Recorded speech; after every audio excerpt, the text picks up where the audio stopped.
আমি এখন দাঁড়িয়ে আছি এমন এক জায়গায় যেখানে সৌন্দর্য আছে কিন্তু বেঁচে থাকার গ্যারান্টি একদমই নেই। তো কিলোমিটার দূর দূর পর্যন্ত কিচ্ছু নেই, এখানে পুরোটা ফাঁকা।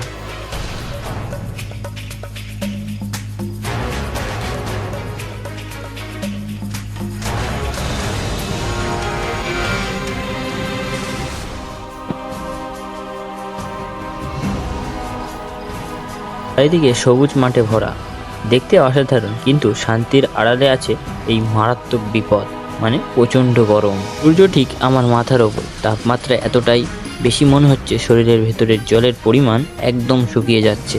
এখানে একটা ভুল সিদ্ধান্ত মানেই শেষ সব। সবচেয়ে ভয়ঙ্কর বিষয় হলো চারপাশে দূর দূর পর্যন্ত কেউই নেই, না কোনো ছায়া, না কোনো সাহায্য, শুধু আমি আর নির্মিত প্রকৃতি। এই অবস্থায় টিকে থাকতে হলে প্রথমে আমাকে ঠান্ডা থাকতে হবে।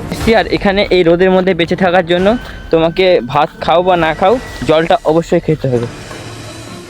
তারই ব্যবস্থা আমার এখন করতে হবে। চলো তোমাদের দেখাই ব্যবস্থাটা কি।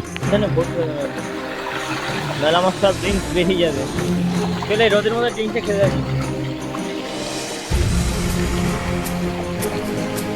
খুব টেস্টি আছে, কারণ উপরে প্রচণ্ড রোদ, তার মধ্যে যেমন ড্রিঙ্কস পেলে সত্যি মনটা খুব খুশি হয়ে যায়। শরীরের শক্তি বাঁচাতে হবে আর প্রতিটি মুহূর্তে নিতে হবে সঠিক সিদ্ধান্ত, কারণ এখানে প্রকৃতি কোনো ভুল ক্ষমা করে না। এই মুহূর্তে আমি লড়ছি নিজের সীমার বিরুদ্ধে, প্রতিটি সেকেন্ড এখানে চ্যালেঞ্জের বিষয়। দেখা যাক শেষ পর্যন্ত কে জিতে, আমি না এই ভয়ঙ্কর গরম।